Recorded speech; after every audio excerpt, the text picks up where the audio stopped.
3 years after the devastating Heartland flooding of 2011, questions remain. What's going to happen to Freedom Park and the USS Hazard?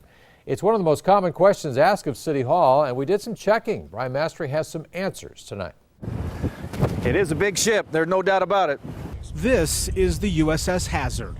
It's a World War II vintage minesweeper, and it's been the principal attraction here at Freedom Park for decades, sharing space with the Navy training sub, Marlin.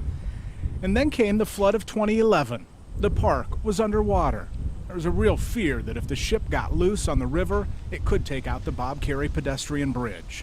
On the advice of experts from the Navy, they dropped anchor, added some mooring, and let the ship float.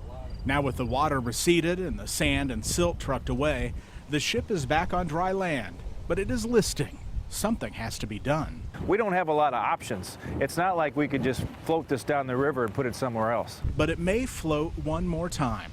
Tuesday, the City Council will vote on funding to get the ship back up the way it was supposed to be.